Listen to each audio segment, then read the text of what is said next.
Thank you, Bruce and Ford, for giving that introduction to the interactive part of our meeting. It's my pleasure to introduce our next speaker, who for most of us in the laboratory animal community really doesn't need introduction.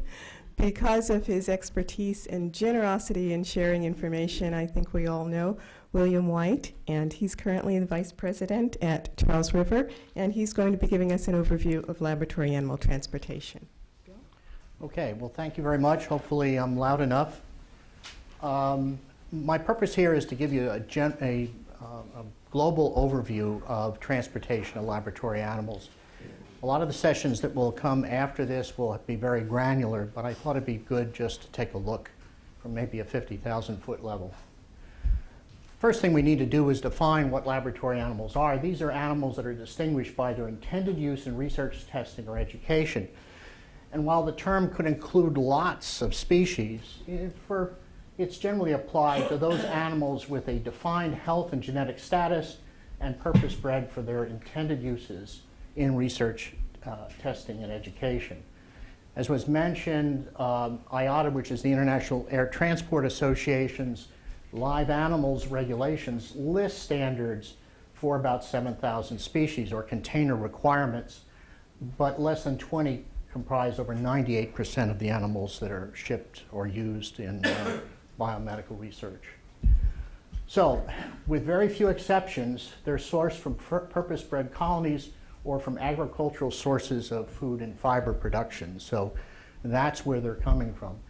They are not intended for use as pets. Okay, so that's to distinguish them from animals that are produced as for the pet trade and are shipped, can be shipped in the same aircraft or use the same mechanisms.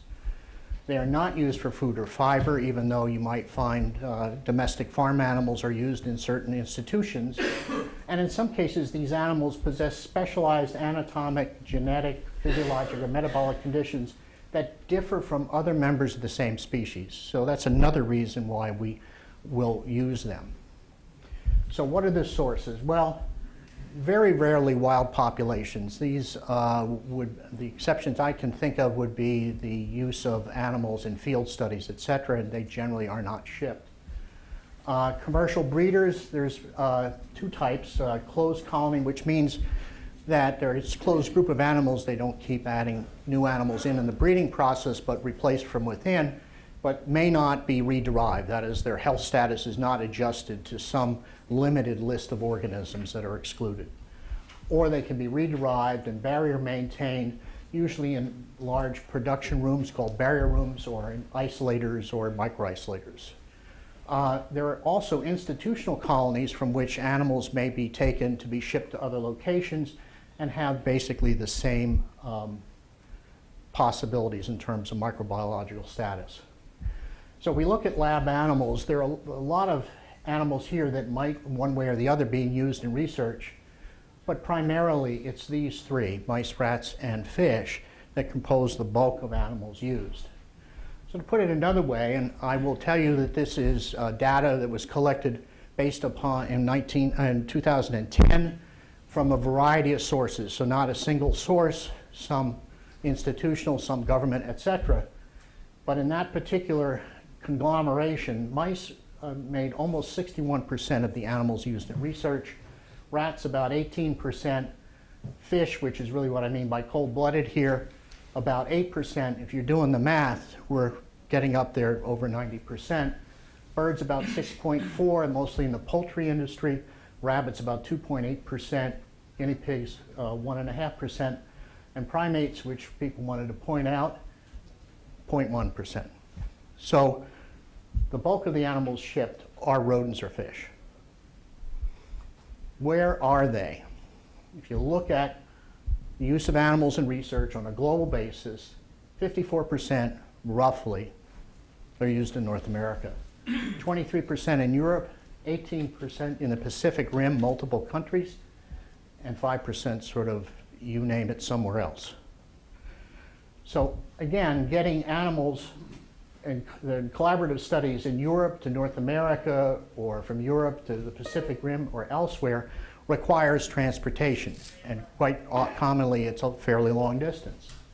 not to mention collaborations within a particular continent. So why are they transported? Why are we transporting this? Why bother doing this? Well, it's in order to share genetically unique strains, one good reason. Another is to allow collaborative studies to be conducted, that was mentioned previously, to start up new colonies and genetically link existing colonies. So if there are 20 colonies of a particular genetically modified animal scattered throughout the world, and the background strain is important, you need to do something to link those so that they aren't diverging in genetic background over time. And to eliminate the need to breed commonly used strains on site. There may just not be an opportunity to breed them, so either someone else is breeding them or you're getting them from a commercial breeder. So those are, I think, the top reasons for moving animals. So, but you know, why not just breed the animals at institutions where they'll be used? The process is pretty simple, right? You know, food, boy mouse, girl mouse, lots of little mice, right? Pretty simple. Well, not really. So breeding in-house is logistically challenging, and I think anybody in any of the institutions can realize that. You can't hurry biology. Basically, it's a 7-week breeding cycle for most rodents. Longer for guinea pigs and larger animals, a bit shorter for hamsters. But it's 7 weeks until you have a weaned offspring. Now, if you want them to be 8, 10 weeks of age, and then you want them to be a specific specification or a specific phenotype, you end up breeding lots of animals, many of which you may not be able to use. And that's a waste. That's not the 3 R's being applied. So it's easy to overproduce if it's not closely monitored. You only need a certain number, as I mentioned, with certain specifications. And frequently only a portion of the litter meets the required specifications. So if you can't use them in-house, there really should be a way to make sure that they are appropriately used. Okay. Space is resource intensive, so instead of just housing study animals, keep in mind you have to house breeders, replacement breeders in stock. There's limited options I mentioned as to how many animals can be used. And we mentioned colony divergence and the formation of sublines and the loss of heterozygosity in the case of outbreds. All of these are reasons that you may not want to attempt this in-house. Commercial production can address some of these because there are multiple people that could use various litters, but it requires safe and humane transportation options. So without that, there is no commercial production. So in order to move animals between institutions, there's 2 alternatives. You can move live animals or cryopreserved germplasm. So let's deal with the latter. You can ship live or cryopreserved ova, embryos, and sperm. And this often will occur between institutions or between genetic repositories. The comp system is a good example.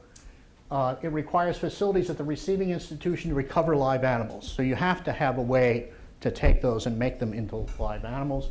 It makes especially good sense if complex long-distance shipment is required. It's usually done with dry nitrogen shippers that are approved for air transport, and it clearly minimizes the health risk to the receiving institution because you essentially re-derive the animals in order to ship them this way. And if you haven't seen a dry nitrogen shipper, this is what it looks like. Often there's a receptacle of some sort. In this case, these are plastic straws that hold the embryos, and these can be shipped long distances and survive for quite a number of days. Now, cryopreservation is not without some drawbacks. There's a time delay until founder animals are produced and ready to breed. My calculations, 9+ weeks. There is variable in vivo rates, that is live animal recovery, that can go from 0 to 60%. Average is probably more like about 30. So you have to collect a whole lot more to get the basic numbers you need. And remember, if you start with 1 pair, it takes quite a while before you have a breeding colony. Assumes that the institution can recover and maintain the desired health status. That's an interesting thing. A lot of institutions are not capable of maintaining a particular health status.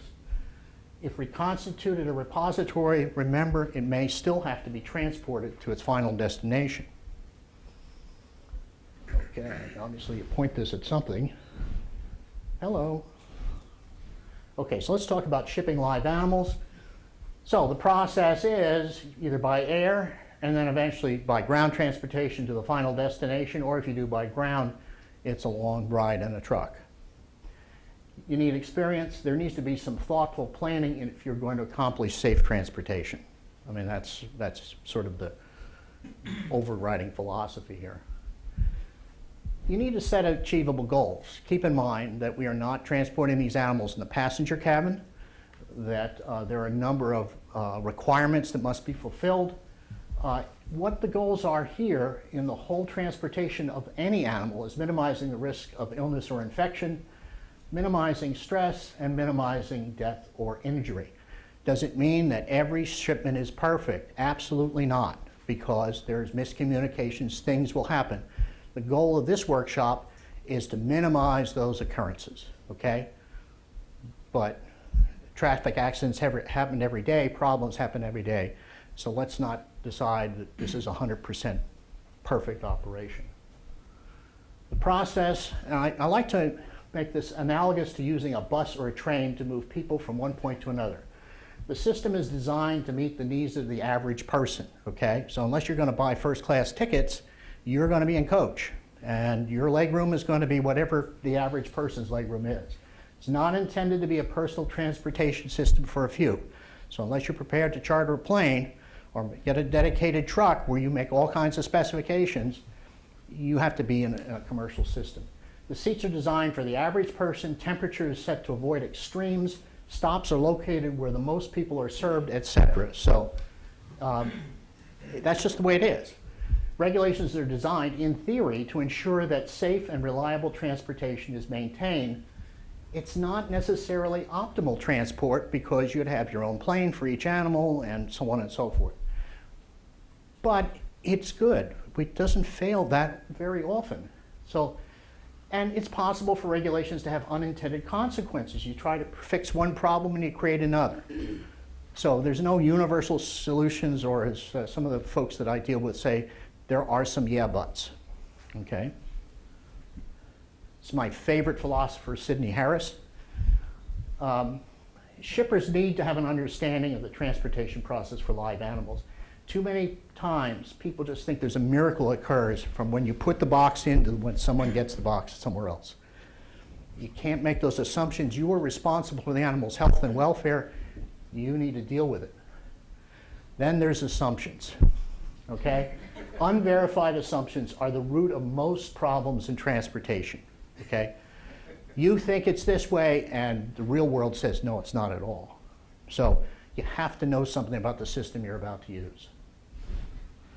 And you need to keep things in perspective, you know. You can get off in such a tangent that you don't realize the rest of the world may not think the way you do. Might be a little bit hard to see, but there's a calf in the back of this Volvo. These are pigs on the back of a motorcycle. These are a whole bunch of chickens on the back of a motorcycle. And there's a camel unrestrained in an open truck. These are World Health photos, so it's not something I surreptitiously got somewhere.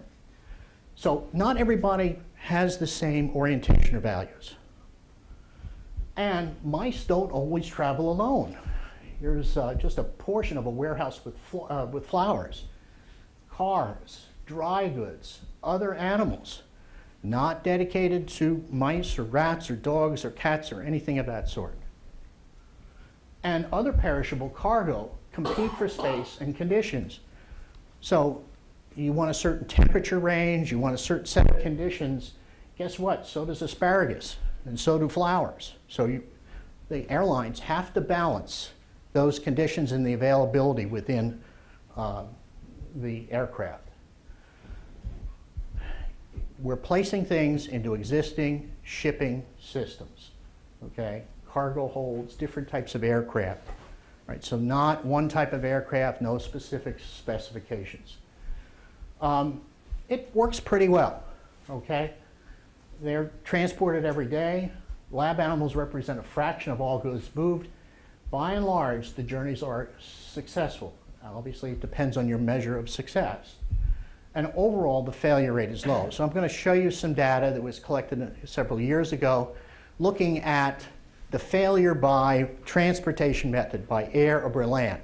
The problem is that the data that was available for that purpose included, and these are from commercial breeders, it included everything.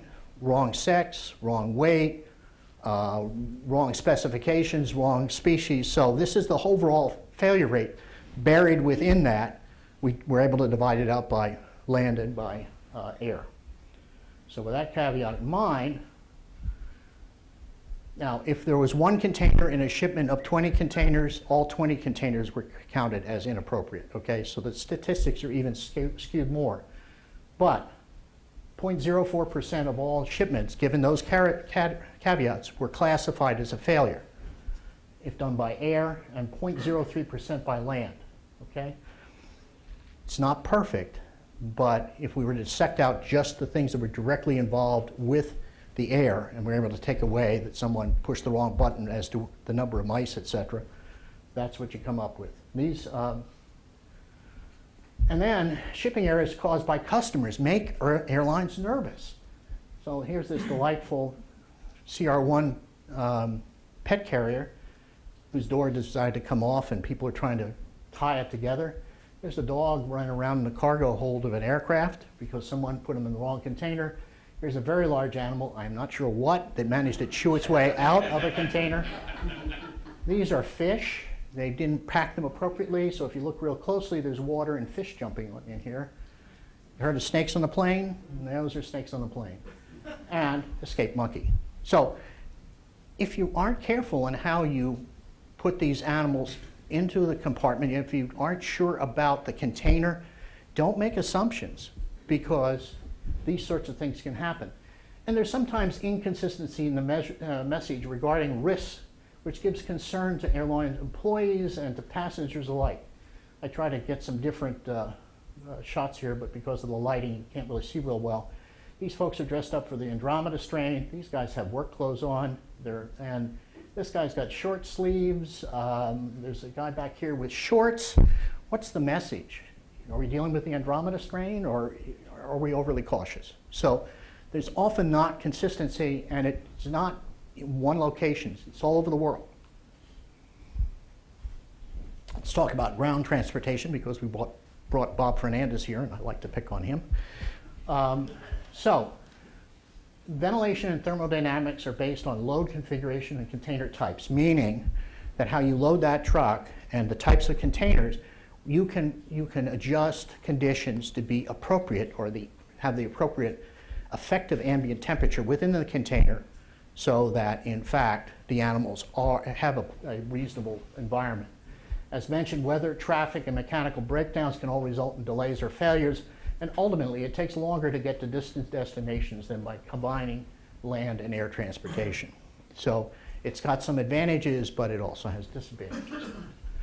So local and regional carriers are available, but there's not a lot of choices. You're going to ship one crate of rats, it's going to be pretty expensive. Animals and other perishable and non-perishable cargo from multiple institutions could be carried together for some or all of the journey. So it depends on the land carrier and what they're doing. And the costs are high. If you want a dedicated truck to go from here to Boston, keep in mind it's a mileage cost and it's round trip, okay? You must have the right knowledge and the right equipment. So it's just not for anybody to say, I'm going to go do this, because you have to be aware of a lot of different variables. Only USDA registered carriers can carry USDA species. There's strict DOT requirements and licenses for operating a truck. There are, as we said, few available qualified carriers in some areas. Only a few carriers are willing to take on the challenges and associated headaches of transporting live animals. You get conflicts with other customers that have non-animal freight, potential government audits and fines, liability associated with errors in shipment. It's a hassle, so people aren't particularly lining up to transport by land. In the case of air transportation, less than 40% of the global air fleet has the ability to transport animals in the appropriately temperature-regulated compartment. So in this particular aircraft, there are really only 2 out of 5 compartments that animals can be placed in, all right? So it's just not everybody's going to be able to transport your animals. And don't forget, ground transportation is always a component of air transportation. Cheer up, this is almost over. So air is the fastest. Live animal shipments represent less than 0.1% of all air cargo, and lab animals only a fraction of that. Many documents can be required, and people will talk about that tomorrow. If you make an error in that document, you could stop the shipment at a border, you lose a document, lots of problems. Remember, pets are preferred citizens, lab animals are not. If something is going to get bumped, it's going to be lab animals. Pilots or airlines can refuse to carry animals, and many airlines will not carry animals. The shipper, that's you, are ultimately responsible for the microbiological status of the animals transported by air. So if your container is not filtered and parked next to another container that's not filtered, and you get agents on the outside of your container, it's your problem, it's not the airlines. You're also jointly responsible for escaped animals.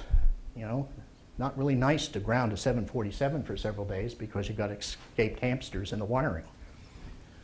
And weather delays, as we mentioned, and all sorts of other things, you need to have a plan B. So you need to be able to have some alternative, and someone has to be watching this shipment.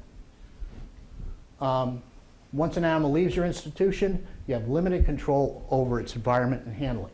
So don't make any assumptions.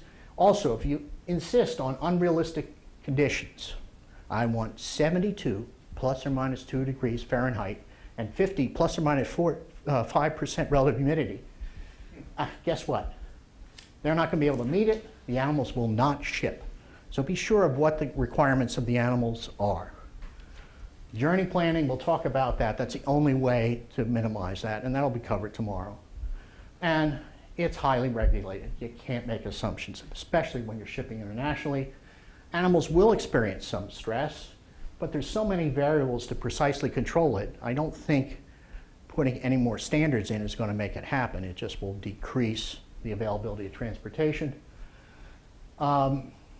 Keep in mind the outside of the container is potentially contaminated. The speaker later this afternoon will talk about that.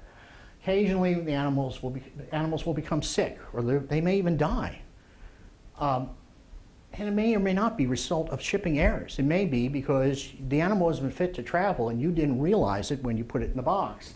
So just complaining about it and hoping you're going to get some $1 million settlement out of the airlines, that's not realistic. It doesn't help. What you need to do is work with the airlines or the ground transporter to determine what happened so it does not happen again in the future. So that's a constructive relationship. We'll talk about tomorrow a lot of agencies that do impact animal transportation. Keep in mind that other countries have different agencies and rules, and sometimes the rules conflict with each other. Usually not badly, but there's something that's a little different, and you generally have to default to the most stringent requirements. There are species-specific requirements and prohibitions that are unique to individual countries, and sometimes the interpretation of the rules can vary within a country. So if you're shipping something to France and it goes into Paris, the border inspection folks there may interpret the rule one way, but if you send it to Lyon, they'll interpret it another way. So keep in mind that those little wrinkles occur. It may be as simple as a wording on a health certificate, or the outright prohibition of transport into or through a country of certain species of biological materials. There are lots of examples. Okay. So the take-home message is there is a diminishing availability of transportation, and that's in response to adverse events, pressure from non-government agencies on transportation of animals, as well as a better understanding of animal needs and improved transportation practices and regulations that are continually being developed. And there's a point at which some players choose to exit the scene. All right? So it's, as someone will tell you later, it's not personal, it's just business. So it's costs, it's time, it's inconsistent interpretation of requirements, it's increasing liability. That's what's limiting air and ground transportation. So, thank you very much.